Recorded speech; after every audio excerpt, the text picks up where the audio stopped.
Odessa, déjà perdu pour l'Ukraine. Et si tout s'était joué pendant que l'Occident détournait les yeux? Il n'aura suffi que de quelques mots, froidement prononcés par Vladimir Poutine en direct devant les caméras du monde entier, pour faire frissonner l'Europe. Lors de cette allocution, le président russe a été catégorique. L'Ukraine sera bientôt privée de son accès à la mer, et Odessa, cette perle du littoral, reviendra au giron russe. Ici, il ne s'agit plus d'une menace voilée, d'une bravade lancée à la cantonade. Cette fois, la certitude a balayé toute ambiguïté.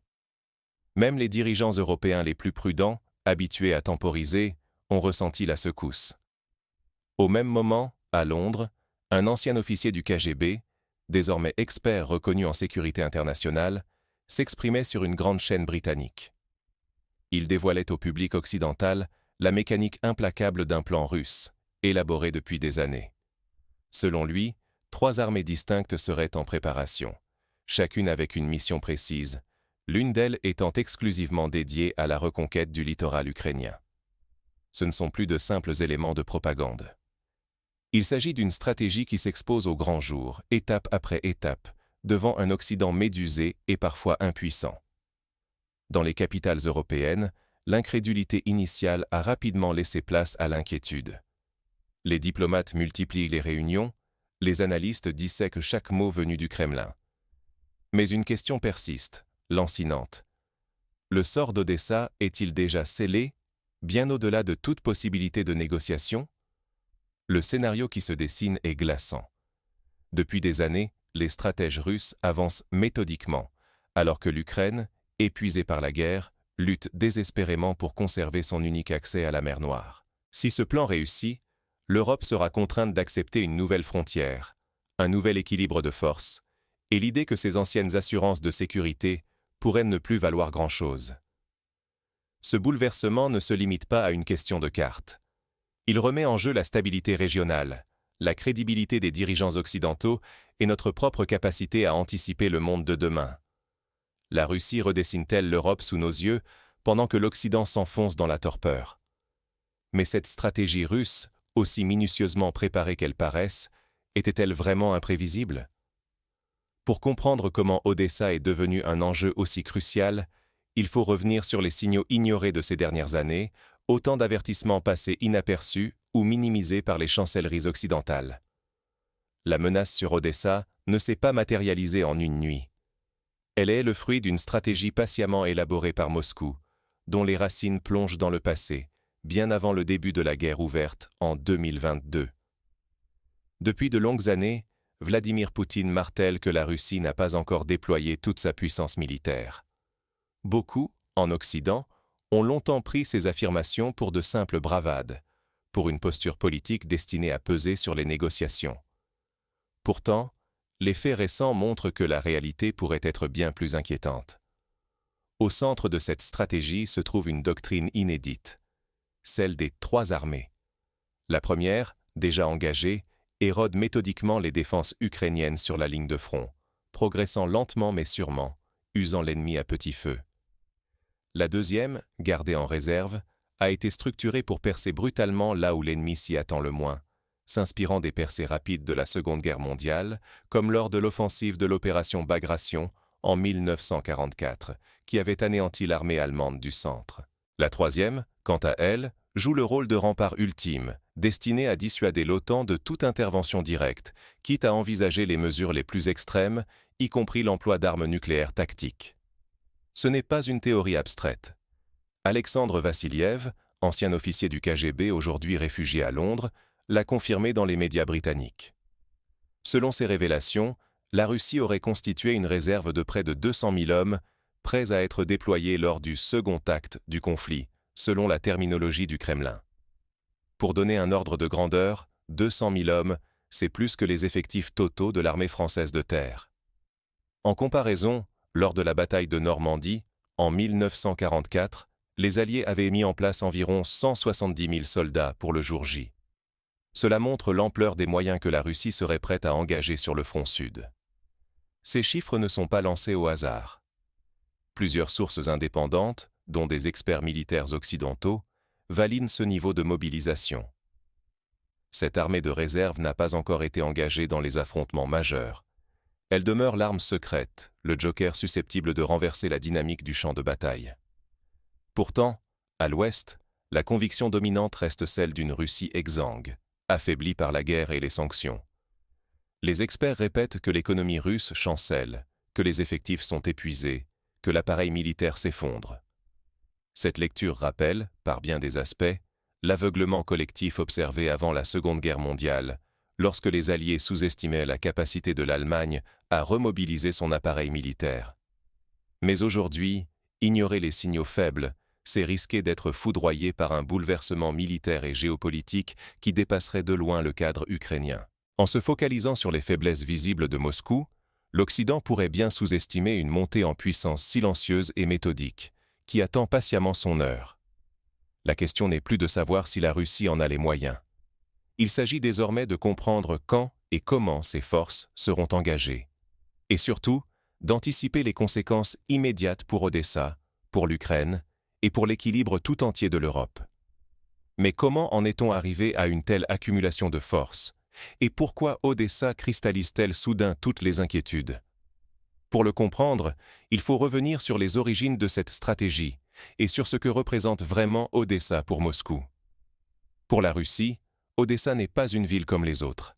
C'est un symbole historique, un port stratégique, une porte vers la Méditerranée et un carrefour d'influence. Depuis sa fondation au XVIIIe siècle par Catherine la Grande, Odessa a toujours été un enjeu géopolitique pour l'Empire russe, puis pour l'Union soviétique. Contrôler Odessa, c'est garantir un accès direct à la mer Noire, et donc à la Méditerranée et au commerce mondial. C'est aussi priver l'Ukraine de sa principale fenêtre sur le monde, l'asphyxiant économiquement et stratégiquement. Ce qui menace Odessa dépasse de loin une simple bataille locale. C'est un point de bascule, capable de redessiner la carte de l'Europe orientale et de chambouler l'équilibre forgé après la Seconde Guerre mondiale. La Russie, aujourd'hui, a réuni des réserves militaires inédites. Selon plusieurs sources indépendantes, jusqu'à 200 000 soldats seraient prêts à fondre sur le front sud, non pour grignoter, mais pour tenter une percée stratégique sur plusieurs centaines de kilomètres. Cette masse de force vise à rompre d'un coup les lignes ukrainiennes sur plusieurs axes simultanés, et non plus à user l'adversaire lentement. Un exemple historique éclaire ce type de manœuvre. Lors de l'opération Barbarossa en 1941, l'armée allemande avait lancé des attaques massives et coordonnées sur des centaines de kilomètres, cherchant à créer des brèches irréversibles dans les défenses soviétiques. Même si l'issue fut différente, la stratégie de rupture rapide pourrait se retrouver aujourd'hui sur le front sud ukrainien. Face à cette épée de Damoclès, le sud de l'Ukraine paraît dramatiquement exposé. Les défenses sont éparses, les munitions se raréfient, et la moindre relève dépend d'une aide occidentale désormais ralentie, voire hésitante. Les soldats ukrainiens, épuisés, résistent surtout par patriotisme, face à une armée russe qui s'organise pour durer. C'est le piège de Moscou, mener une guerre d'épuisement. Chaque mois qui passe use Kiev davantage, tandis que les réserves russes se renforcent. Il n'y a aucune hâte à lancer l'assaut décisif. Plus l'attente dure, plus l'Ukraine s'épuise, économiquement et humainement. Un étau qui, lentement, vide le pays de ses forces de défense. Mais si une brèche s'ouvre, la seconde armée russe entre en jeu. Son mandat, foncer, contourner toute résistance, encercler et capturer les grandes villes, en tête Odessa. Cette force a été pensée pour exploiter une rupture, couper net l'Ukraine de la mer Noire jusqu'à la frontière moldave de Transnistrie, où un corridor russe pourrait s'installer. Dans ce scénario, il ne s'agit plus d'avancer maison par maison, mais d'imposer un basculement brutal et irréversible. Il suffit de se rappeler la chute de Mariupol en 2022 pour mesurer la rapidité avec laquelle une ville stratégique peut être encerclée et conquise lorsque le rapport de force bascule. En quelques semaines, Mariupol, pourtant fortifié, avait cédé face à la pression russe. Les conséquences d'une telle opération seraient abyssales. Perdre Odessa pour l'Ukraine signifierait l'exclusion durable de la mer, la ruine de son commerce extérieur et la perte de sa souveraineté stratégique. Pour la Russie, ce serait l'établissement d'un continuum territorial jusqu'à la Transnistrie, accentuant la pression sur tout le flanc sud-est de l'Europe et bouleversant l'ordre international établi depuis 1945. Mais la tragédie la plus profonde est humaine. Une génération entière d'Ukrainiens, souvent mobilisés sans réelle préparation, se sacrifient dans une guerre qui les dépasse. Beaucoup ne défendent plus seulement leur pays, mais servent d'ultime rempart à une stratégie occidentale d'épuisement de la Russie. L'Ukraine saigne sa jeunesse, ses forces vives. Et cette perte-là, aucune paix ne la réparera. Ce qui se joue ici, c'est bien plus que le sort d'une seule ville. C'est la stabilité du continent européen et le monde d'après la Seconde Guerre mondiale, qui vacille. Mais l'histoire ne s'arrête pas à la ligne de front. En coulisses, un autre jeu de pouvoir s'organise, tout aussi décisif pour l'issue du conflit. Le pire pourrait-il encore survenir avec la fameuse Troisième armée russe ? Après la chute d'Odessa, plusieurs experts préviennent. La prochaine étape risque de bouleverser l'Europe pour des décennies. Cette mystérieuse Troisième armée, évoquée à mots couverts dans les chancelleries occidentales, ne serait pas une troupe ordinaire. Dotée d'un arsenal nucléaire tactique, elle ne viserait plus seulement l'Ukraine, mais préparerait un affrontement direct avec l'OTAN. La doctrine militaire russe l'affirme, si l'Alliance atlantique intervenait ouvertement, l'emploi de l'arme nucléaire tactique passerait du statut de menace à celui d'option réelle. Le seuil de l'irréversible pourrait être franchi en quelques heures, redéfinissant brutalement les notions de sécurité et de stabilité en Europe. Pour illustrer la gravité d'un tel scénario, rappelons la crise des missiles de Cuba en 1962. À l'époque, l'humanité était passée à un cheveu de l'apocalypse nucléaire en raison d'une escalade mal contrôlée entre l'URSS et les États-Unis. La différence aujourd'hui ? L'affrontement se jouerait au cœur du continent européen, impliquant directement des millions de civils. Pourtant, malgré les avertissements, l'Occident continue de sous-estimer la capacité de réaction russe. Beaucoup restent prisonniers des illusions des années 90, persuadés que Moscou ne pourrait plus escalader. Mais la discipline, la réserve stratégique et la détermination russe à défendre leurs intérêts vitaux sont largement sous-estimés par de nombreux dirigeants européens. L'expert Yakov Kedmi, ancien chef du renseignement israélien, est catégorique. Une intervention militaire de l'OTAN en Ukraine entraînerait une catastrophe pour l'Alliance. D'après lui, l'OTAN n'est pas du tout préparée à affronter la puissance de la Troisième armée russe. Pour l'Europe, le choc serait immense. Disparition de la sécurité collective, effondrement de la dissuasion et nécessité de repenser, dans l'urgence, toute la stratégie de défense. Ce séisme toucherait non seulement les institutions et les États, mais aussi le quotidien de millions de citoyens européens. Il ne s'agit plus simplement d'un conflit territorial. C'est l'équilibre européen et la crédibilité de l'Occident qui vacillent. La chute d'Odessa symboliserait l'entrée dans un monde multipolaire, où la force redevient la règle dans les relations internationales. La vraie question n'est plus de savoir si l'Europe sera épargnée, mais comment elle saura réagir à ce bouleversement historique. Sommes-nous vraiment prêts à affronter cette nouvelle ère ? Face à l'incertitude, chaque décision politique compte désormais double. L'Europe doit choisir entre l'aveuglement ou l'adaptation rapide à une réalité implacable. Se préparer à l'inattendu, c'est déjà se donner une chance d'agir. Première leçon. Lorsque Moscou annonce ses intentions, il ne s'agit jamais d'un simple bluff. Toute la stratégie russe s'appuie sur des réserves massives, réparties entre 3 armées distinctes, chacune dotée d'une mission précise et d'une doctrine propre. Derrière les déclarations, c'est une organisation froide, méthodique, patiente qui progresse. Rappelons-nous les précédents historiques. Lors de la guerre d'hiver, en 1939 contre la Finlande, les Occidentaux avaient sous-estimé la capacité de résilience de l'armée rouge. Ce n'est qu'après de lourdes pertes que la Russie avait fini par l'emporter, démontrant sa capacité à s'adapter et à apprendre de ses erreurs. De même, aujourd'hui, là où beaucoup la voyaient sombrer, la Russie a résisté. Son économie s'est transformée, ses réseaux industriels ont été redéployés, ses chaînes logistiques consolidées. Malgré les sanctions occidentales, elle a maintenu l'effort de guerre et s'est adaptée pour durer. Face à ce rouleau compresseur, l'Ukraine s'essouffle. Malgré un soutien massif venu de l'Occident, l'armée et la population s'usent.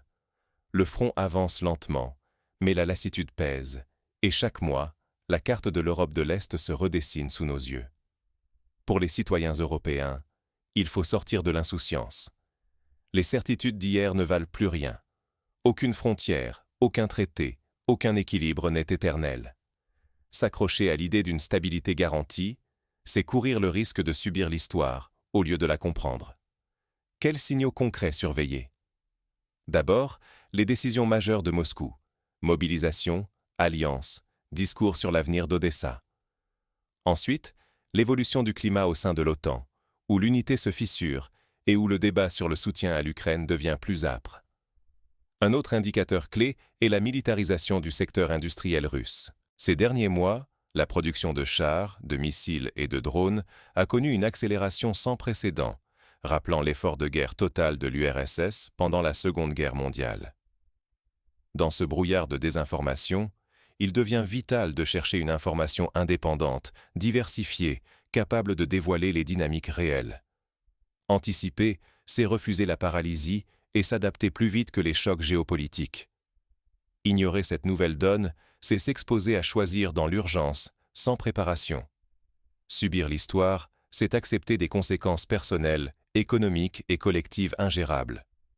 Mais alors, comment agir, individuellement et collectivement, pour ne pas rester simple spectateur?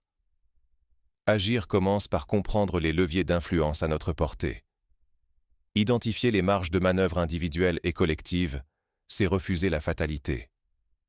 Pour les citoyens, cela signifie s'informer auprès de sources variées, soutenir le débat public, interpeller leurs représentants et exiger des stratégies de résilience. Pour les États, cela implique de renforcer leur autonomie stratégique, d'investir dans la défense, mais aussi de développer des politiques de prévention des crises humanitaires, comme l'accueil des réfugiés ou la sécurisation des infrastructures critiques. Les entreprises, de leur côté, doivent réévaluer leur chaîne d'approvisionnement, diversifier leurs partenaires et anticiper les risques liés à l'instabilité régionale. Odessa n'est pas seulement un port stratégique, c'est le miroir d'un monde en pleine mutation. Ce qui se joue ici dépasse de loin la géographie ou les cartes militaires. Si Odessa tombe, l'Ukraine perd bien plus qu'une bataille. Une page historique s'ouvre pour l'Europe de l'Est. Chaque avancée russe ne redessine pas seulement des frontières, elle efface des certitudes et bouscule nos fondations. Croire que ce conflit ne concerne que Kiev ou Moscou, c'est ignorer l'essentiel. Perdre Odessa, c'est priver l'Ukraine de la mer, mais aussi exposer l'Europe à un déséquilibre durable, politique, économique, humain. Les alliances chancellent, les marchés s'inquiètent, la sécurité collective vacille, parfois sans que nous en saisissions toute la portée. Ce moment n'est pas un accident. Il s'inscrit dans une stratégie mûrie depuis des années, avec 3 armées distinctes, des réserves calculées et une vision du rapport de force à venir. Rester passif, c'est accepter que l'avenir nous échappe et découvrir, trop tard, un monde méconnaissable. Sommes-nous prêts à regarder la vérité en face? Comprendre Odessa, c'est admettre que l'histoire s'écrit maintenant et que chacun peut choisir. Rester spectateur ou anticiper, questionner, agir. Rien ne sera plus comme avant. Si nous voulons peser sur ce qui arrive, il faudra sortir de la sidération et prendre part au débat. L'ordre établi ne vacille plus. Il est déjà en train de basculer. Les conséquences, elles, nous concerneront tous. Pour conclure, il est crucial de retenir que la chute d'Odessa ne serait pas qu'une tragédie ukrainienne. Ce serait un tournant pour toute l'Europe, pour la sécurité mondiale, pour l'ordre international tel que nous le connaissions. Le spectre d'un nouvel équilibre, où la force prime sur le droit, ressurgit. Les parallèles historiques abondent. La chute de Byzance en 1453 avait bouleversé l'équilibre méditerranéen. La prise de la Baltique par la Russie au début du XVIIIe siècle avait redéfini toute la géopolitique nord-européenne. Aujourd'hui, la question n'est plus « cela peut-il arriver ?», mais « comment allons-nous y faire face ?» L'histoire, elle, ne laisse jamais place au vide. Soit on la subit, soit on la façonne. À chacun de choisir son camp.